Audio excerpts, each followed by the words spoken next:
धर्म सम्मेलन की अब इस कड़ी में हमारे साथ जुड़ रहे हैं शंकराचार्य स्वामी निश्चलानंद सरस्वती जी, जो गोवर्धन मठ पुरी के पीठाधीश्वर हैं, शंकराचार्य हैं। स्वामी जी की पहचान सिर्फ धर्म और वेद से ही जुड़ी नहीं है। स्वामी जी ने वैदिक गणित पर 20 किताबें लिखी हैं और इनसे ऑक्सफोर्ड, कैम्ब्रिज यूनिवर्सिटी के मैथमेटिशियंस भी गाइडेंस लेते हैं। नासा, इसरो, आईआईटी और आईआईएम जैसे संस्थानों को भी स्वामी जी लगातार गाइड करते रहते हैं। सिर्फ यही नहीं, शंकराचार्य स्वामी निश्चलानंद सरस्वती जी इंदिरा गांधी के शासनकाल में 72 दिनों तक तिहाड़ में भी रहे थे। हम बहुत बहुत स्वागत करते हैं शंकराचार्य जी आपका इंडिया टीवी के इस धर्म सम्मेलन में। और कोरोना जैसी एक वैश्विक महामारी, जब मानव जाति इस वक्त बहुत परेशान है, भयभीत है, हर व्यक्ति ये सोच रहा है, ये एक सवाल पूछ रहा है, आखिर हमने क्या गलत किया?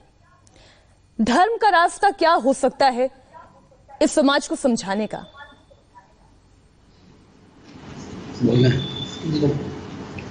नारायण अखिल गुरो भगवन् नमस्ते शिवाय नमः शिवलिंगाय नमः तन्मे मनः शिव संकल्पमस्तु सर्वे भवन्तु सुखिनः सर्वे सन्तु निरामयाः सर्वे भद्राणि पश्यन्तु मा कश्चित् दुःखभाग् भवेत्। नारायण। आपके संस्थान ने इस संगोष्ठी का आयोजन करके हमको प्रबंधित किया है। हमारी भावना है कि भगवत कृपा से आपका संस्थान दिशाहीन न हो, सर्व उत्कर्ष से समन्वित हो। पंचीकृतानंत भव प्रपंचम पंचीकृत स्वावयवैरसमृतम, नारद परिव्राजकोपनिषद का यह वचन है। इसका अभिप्राय यह है कि जीवों के शुभाशुभ कर्म के फलस्वरूप महासर्ग के प्रारंभ में सच्चिदानंद स्वरूप सर्वेश्वर आकाश, वायु, तेज, जल, पृथ्वी से मंडित सृष्टि की संरचना करते हैं। चतुर्दश भुवनात्मक ब्रह्मांड में जितने पदार्थ हैं और प्राणियों के शरीर हैं, ये सब दार्शनिक, वैज्ञानिक और व्यावहारिक धरातल पर विचार करने पर पांच भौतिक ही सिद्ध होते हैं। आकाश, वायु, तेज, जल और पृथ्वी ये पंचभूत हैं। वैदिक महर्षियों ने इस तथ्य को ख्यापित किया कि कोई भी व्यक्ति, संस्थान, तंत्र विकास को उस ढंग से परिभाषित और क्रियान्वित करे जिसके फलस्वरूप पृथ्वी, जल, तेज, वायु और आकाश अपने मौलिक दिव्य स्वरूप में बने रहें, इनमें किसी प्रकार की विकृति न आवे, या कुपित और विक्षुब्ध न हो। लेकिन ध्यान देने की आवश्यकता यह है कि लगभग 100 वर्षों से भौतिकता के चपेट में आकर देहात्मवादियों ने जिस ढंग से विकास को परिभाषित और क्रियान्वित किया, उसके फलस्वरूप विश्व स्तर पर यह विभीषिका प्राप्त है। मैं संकेत करना चाहता हूँ कि वामन पुराण आदि ने सुप्रभातम के व्याज से इस तथ्य को ख्यापित किया है कि पृथ्वी दिव्य गंध से युक्त रहे, जल दिव्य रस से युक्त रहे, तेज दिव्य उद्दीप्ति और रूप से युक्त रहे, वायु दिव्य स्पर्श से युक्त रहे, आकाश दिव्य शब्द से समन्वित रहे, अहम तत्व और महत्त्व भी दिव्य ढंग से अहमता ममता को ख्यापित करें। और इन सब के मूल में जो प्रकृति अव्यक्त या प्रधान है या माया शक्ति है, जो कि त्रिगुणात्मिका है, वह ओजस्विता से परिपूर्ण रहे। लेकिन आधुनिक परिप्रेक्ष्य में जिस ढंग से विकास को परिभाषित और क्रियान्वित करने का प्रकल्प चलाया गया है, उसके फलस्वरूप आज पृथ्वी, जल, तेज, वायु आदि जो ऊर्जा के आस्तिक, नास्तिक, वैदिक, अवैदिक उभय सम्मत स्रोत हैं, सब के सब विकृत हो गए हैं, अत्यंत क्षुब्ध और कुपित हैं। उसी के फलस्वरूप यह विभीषिका विश्व स्तर पर प्राप्त है। मैं यह भी संकेत कर देना चाहता हूँ कि मनु जी ने लाखों वर्ष पहले इस तथ्य को ख्यापित किया कि महायंत्र प्रवर्तनम, अगर विभीषिका उत्पन्न करने की भावना हो, आर्थिक विपन्नता और अनावश्यक विषमता उत्पन्न करने की भावना हो, विश्व युद्ध की भावना हो और स्थावर जंगम प्राणियों की प्रजाति को विलुप्त करने की भावना हो, तो महायंत्रों का प्रचुर आविष्कार और प्रयोग किया जाए। इतना ही नहीं, विकास के नाम पर यदि प्रज्ञा शक्ति और प्राण शक्ति को शिथिल तथा मलिन करने की भावना हो, तो महायंत्रों का प्रचुर आविष्कार और प्रयोग किया जाए। लेकिन हमने चेतावनी पर ध्यान नहीं दिया, जिसके फलस्वरूप आज यह विभीषिका हमको प्राप्त है। मैं यह भी संकेत करना चाहता हूँ कि वैदिक महर्षियों के द्वारा चिर परीक्षित और प्रयुक्त जो सिद्धांत हैं, वे इस रॉकेट, कंप्यूटर, एटम, मोबाइल के युग में भी सर्वोत्कृष्ट हैं। वैदिक महर्षियों ने जो भोजन, वस्त्र, आवास, शिक्षा, स्वास्थ्य, यातायात, उत्सव, त्योहार, रक्षा, सेवा, न्याय, विवाह आदि के प्रकल्प को ख्यापित किया, उसकी उपयोगिता आधुनिक समय में भी है। लेकिन हमने छल बल डंके की चोट से जिस ढंग से विकास को परिभाषित और क्रियान्वित किया है, उसी के फलस्वरूप यह विश्व स्तर पर हमको विभीषिका प्राप्त है। शंकराचार्य जी, जो बात आप कह रहे हैं कि ये मनुष्य के ही कर्म हैं जिसकी वजह से हम अब ये विभीषिका भोग रहे हैं, इस महामारी का हम सामना कर रहे हैं। हमने गलतियां बहुत की, लेकिन अब वक्त है उन्हें सुधारने का। तो धर्म का मार्ग क्या होना चाहिए? उसी पर मैं बोल रहा हूँ। जो भी आप प्रश्न कर सकेंगी या प्रश्न कर सकेंगे, उन सब का उत्तर मैं देने के लिए प्रस्तुत हूँ। सावधान होकर धैर्यपूर्वक सुनने की आवश्यकता है। हमने एक संकेत किया, परस्परम भावयंता श्रेय परमवाप्स्य था अधो ही वर्षमस्माकं नरास्तुर्ध्व प्रवर्षिणः। गीता में, महाभारत में यह ख्यापित किया गया कि हम देवताओं के अस्तित्व को माने। पृथ्वी, जल, तेज, वायु, आकाश के नियामक देवता उसी प्रकार मान्य हैं जिस प्रकार हम देहेंद्रीय प्राणांतकरण के नियामक जीव अपना अस्तित्व ख्यापित करते हैं। हम देवताओं के निमित्त जब यज्ञादि के माध्यम से ऊपर अन्नसार सर्वस्व पहुंचाते हैं, जिस प्रकार फव्वारे के माध्यम से जल को ऊपर पहुंचाया जाता है, तब देवता संतुष्ट होते हैं, परिपुष्ट होते हैं और उनकी कृपा से हमको वर्षा आदि के माध्यम से सुमंगल जीवन की प्राप्ति का मार्ग प्रशस्त होता है। इस संदर्भ में मैं यह भी एक संकेत कर देना उचित समझता हूँ। वेदादि शास्त्र सम्मत कर्मकांड, उपासना कांड और ज्ञान कांड चतुर्दश भुवनात्मक ब्रह्मांड के उत्कर्ष में हेतु हैं। अगर वेदादि शास्त्र सम्मत कर्मकांड, उपासना कांड, ज्ञान कांड की विधा को न मान करके भौतिकता की धारा में हम बहें, तो मनुष्य कितनी भी चतुराई का परिचय दे, उसके द्वारा उद्भासित विकास और उसके क्रियान्वयन की प्रक्रिया के गर्भ से नरक और नारकी प्राणियों का समुदाय ही प्राप्त हो सकता है। इस संदर्भ में यह समझने की आवश्यकता है कि छांदोग्य श्रुति के 8वें अध्याय में एक संकेत किया गया। ये जो भौतिकवादी होते हैं, उनकी दृष्टि इंद्रिय तादात्म्यपन्न होती है, केवल वर्तमान तक सीमित होती है।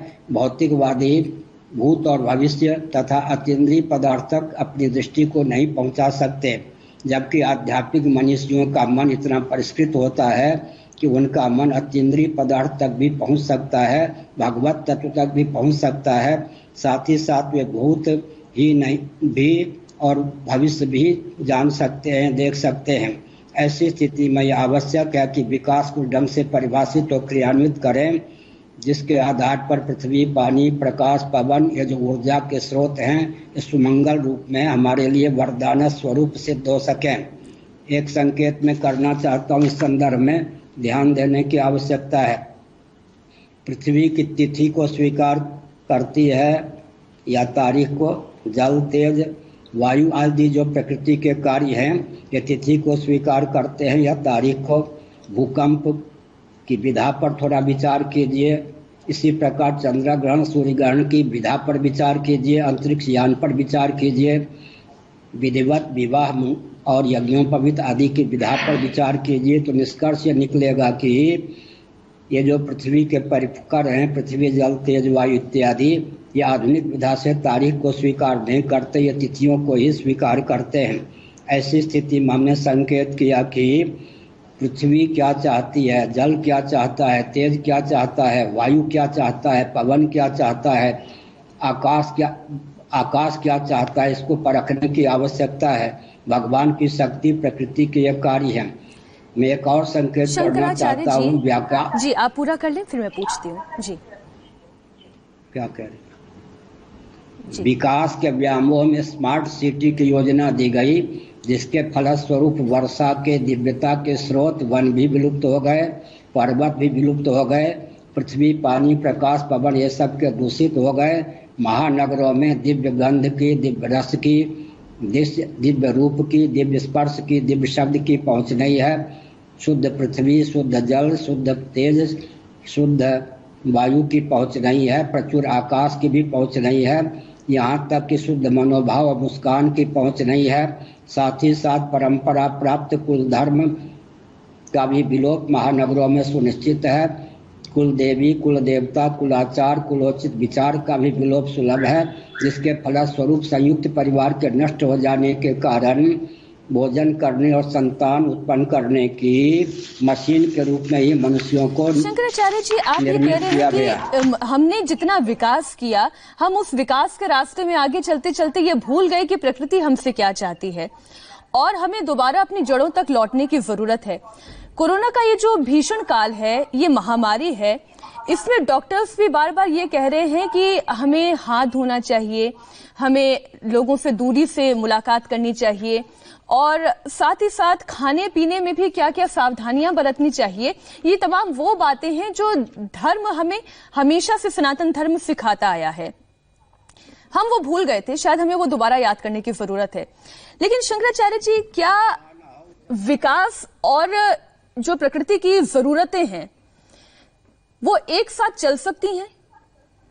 क्योंकि विकसित समाज के लिए प्रकृति का जो जिस तरीके से दोहन हो रहा है, उसे कैसे संयमित किया जा सकता है? क्योंकि विकास तो चाहिए, मेट्रो चाहिए, फ्लाइट्स चाहिए, ट्रेन्स चाहिए, सड़कें चाहिए। इन सब पर मैं खोलकर अपना भाव व्यक्त करता हूँ। धैर्यपूर्वक सुनने की आवश्यकता है। मनुस्मृति में मनु महाराज ने एक तथ्य उद्भाषित किया, ना धार्मिके वसेद ग्रामे न व्याधि बहुले भीषण उपानहु च वासश्च इत्यादि। जहाँ महामारी का कोई बीमार हो उस गांव में रहना नहीं चाहिए। बीमार व्यक्ति के द्वारा, शुद्ध व्यक्ति के द्वारा, शुद्धता का ध्यान न रखने योग्य व्यक्ति के द्वारा जो वस्त्राभूषण, जूते, चप्पल इत्यादि धारण किए जाते हैं, उन्हें कोई भूल कर भी स्वीकार न करे। यत्र तत्र मलमूत्र, थूक, उच्छिष्ट इत्यादि का विन्यास न करे। नाप्सु मूत्रम पुरीसम वा क्षीवनम वा समुत्सजेत अमेध्य लिप्त मन्यद वा लोहितम वा विषाणी वा। मनुस्मृति 4:56 के अनुसार यह एक संकेत किया गया, जो कि हम इसकी उपेक्षा करके साथ ही साथ सनातन धर्म में जो स्पर्श की विधा अपनाई गई, उसको राग मूलक, द्वेष मूलक या विभीषिका मूलक हमने माना, जिसके फलस्वरूप यह संक्रमण हमको प्राप्त है। सांकेतिक ढंग से मैं विचार करना उचित समझता हूँ कि दूषित अन्न जल के सेवन से कफ नामक विकृति उत्पन्न होती है। साथ ही साथ अग्नि अगर मंद पड़ जाए, उसमें विकृति आ जाए तो पित्त नामक रोग उत्पन्न होता है। वायु में विकृति आ जाए तो वात नामक रोग उत्पन्न होता है। वात, पित्त, कफ तीनों के तीनों विकृत हो जाए तो सन्निपात की स्थिति होती है। वर्तमान में महामारी के नाम पर जो विचित्रता है, उसको गंभीरता पूर्वक विचार करें तो एक प्रकार से यह सन्निपात का ही प्रभेद है। ऐसी स्थिति में क्या करना चाहिए, इस पर भी मैं प्रकाश डालना उचित समझता हूँ। सावधान, ये जो बीमारी है, जीवाणुओं के माध्यम से अगर हम विचार करें तो पृथ्वी और जल के संयोग से स्थावर प्राणी भी उत्पन्न होते हैं, अंडज, स्वेदज, जरायुज प्राणी भी उत्पन्न होते हैं। इस प्रकार से घातक जीवाणुओं को उत्पन्न करने वाले विकृत कफ इत्यादि होते हैं और वो जीवाणु भी रोग को फैलाने में समर्थ होते हैं। अगर गीता के अनुसार हम विचार करें तो विविक्त देश सेवित्वम अर्तिर्जन संसदि अध्यात्म ज्ञान नित्यत्वम, शांत एकांत पवित्र स्थल में व्यक्ति निवास करे, बहिर्मुख व्यक्ति रोगी इत्यादि या संक्रामक व्यक्तियों से सुदूर रहे, अध्यात्मक ज्ञान का चिंतन करे, भगवत तत्व में मनोवृत्ति अध्यात्म को का चिंतन रमावे। करें। जो बात शंकराचार्य जी कह रहे हैं, जो हमारे धर्म में, हमारे शास्त्रों में कही गई है, ठीक वही बातें आज कोरोना की इस महामारी में हमारे सभी डॉक्टर्स भी हमें सिखा रहे हैं। बस जो हम भूल गए थे, हमें उन्हें वापस से याद करने की जरूरत है, उसका अनुसरण करने की जरूरत है और शायद फिर हम इस कोरोना जैसे भीषण महामारी को भी परास्त करने में कामयाब हो पाएंगे। बहुत बहुत धन्यवाद शंकराचार्य निश्चलानंद सरस्वती जी, आप हमारे साथ जुड़े इस धर्म सम्मेलन में और आपने हमें इतनी सारी धर्म से जुड़ी हुई ज्ञान की बातें बताई। अब हम सीधा आगे बढ़ते हैं, मेरे सहयोगी पंकज भार्गव के पास चलते हैं। कोरोना सर्वधर्म सम्मेलन में